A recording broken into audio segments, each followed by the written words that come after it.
we have a lot to answer for as a people when it comes to our reduced expectations of our political leaders, and for the fact that we have fallen into, I wouldn't say a trap, but we're in a mode where, because our expectation of the conduct of our leaders is not of the highest order, their conduct then doesn't meet the threshold of respectability, honor, and dignity that you would expect of someone holding significant public office.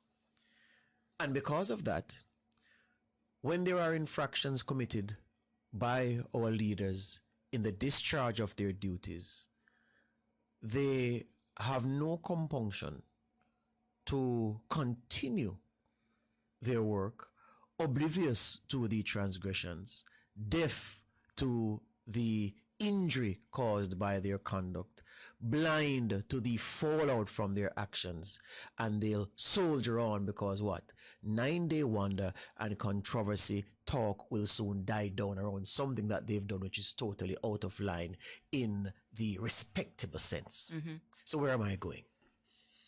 There was once a time when politicians in serious countries, something would happen and they would resign, or they'd offer to resign because they felt that they had brought the office into disrepute.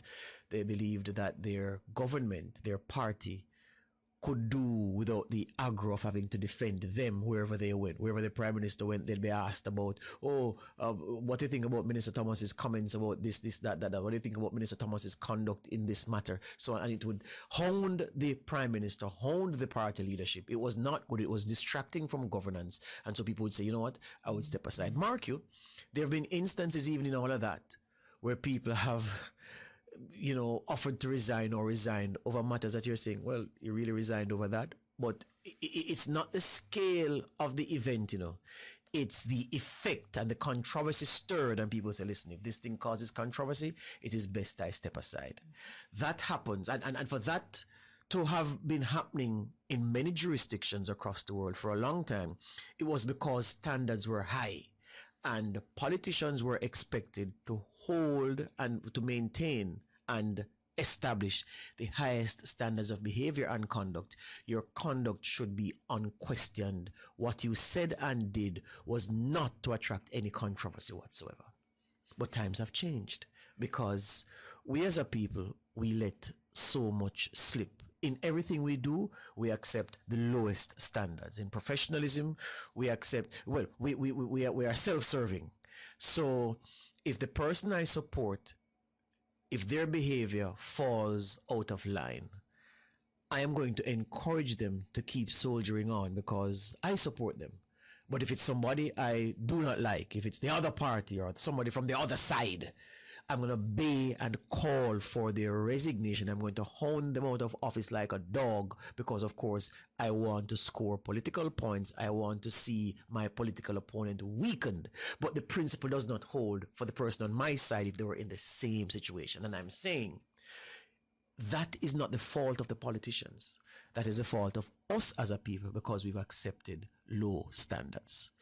In Jamaica, that is a problem that has been allowed to grow over time because we've seen several ministers of government transgress, and their leaders, rather than issue reproach for actions taken, reprimand publicly, reprimand privately. It is about bold facing, telling the public that nothing is wrong, that this person is, youthfully exuberant, just to use one phrase, to excuse everything.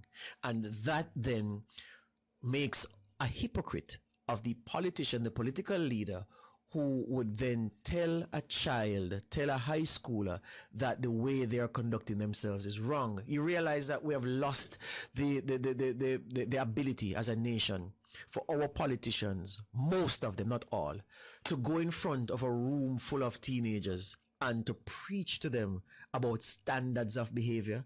Because, of course, what the children see from the leaders in other fora makes a lie of the message that they're carrying in the moment. And the fact of us losing that as a nation has helped to weaken the Jamaican democracy, and I blame us for it. So, in thinking about this communication with the listeners and the viewers this morning, I went back into some reading I had done a long time ago, 2013 to be precise, for something I produced.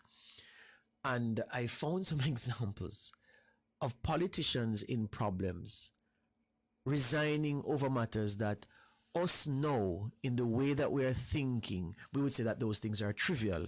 But the bigger message behind the resignation was for the very point I made earlier, that they felt that they had brought their office and their party and their government into disrepute, and so it was honorable to resign. Example one, December 1988, the junior health minister in Britain, a lady called Edwina Corrie, she went on a news program and she said that there was a salmonella problem where eggs were concerned in the UK. At the time, Britons consumed about 30 million eggs annually.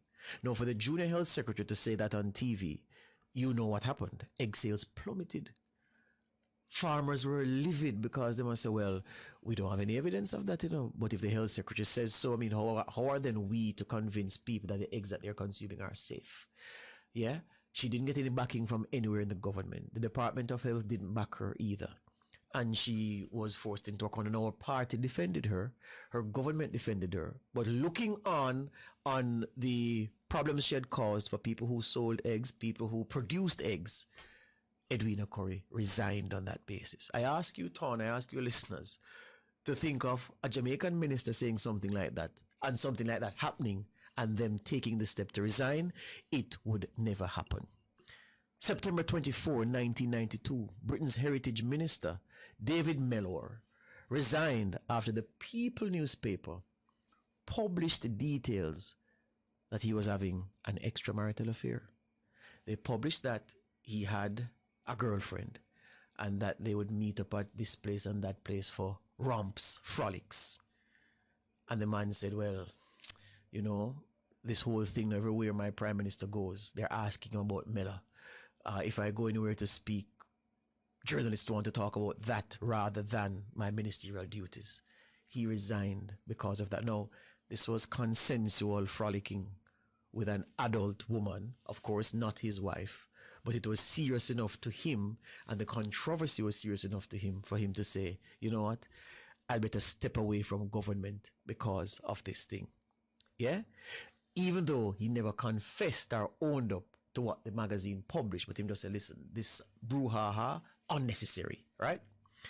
December 23, 1998, the Trade and Industry Secretary in Britain, a man who's still front and center in British politics now that Labour is back in government, Peter Mandelson, he resigned after taking a loan of about £370,000 from Britain's Paymaster General.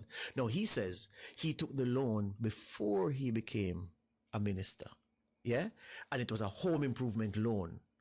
But because the department he led was doing business with the office of the Paymaster General, critics were saying, no, the intermingling and the commingling and the proximity between, how is it that you're supposed to be signing contracts for this gentleman, yeah? And you're taking a loan from him, it doesn't look good. He was defended to the nines by his party, by his colleagues, but the pressure became so much that Peter Mandelson had to resign, yeah? I ask you again to consider another situation where Ron Davis, October 27, 1998, the Secretary of State for Wales, he was mugged while walking in an area of Clapham Common in South London that is notorious, the article says, as a gay meeting place. So he wasn't caught in flagrante delicto in this space. But for you to be mugged in an area notorious for so-and-so, people are saying, well, what are you doing there in the first place? He had to resign.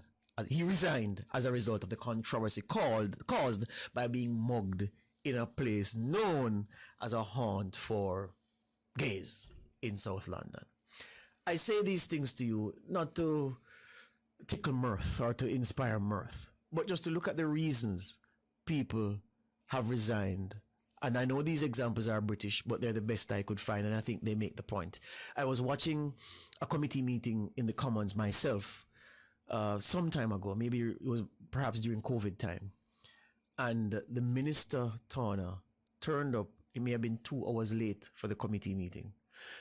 So there's a big group of MPs there waiting for him, and they kept hearing, oh, he's 20 minutes away, he's 10 minutes away, he's 20 minutes away. It added up to a long time. And when he got into the house and the speaker berated him for being late, the man offered his resignation.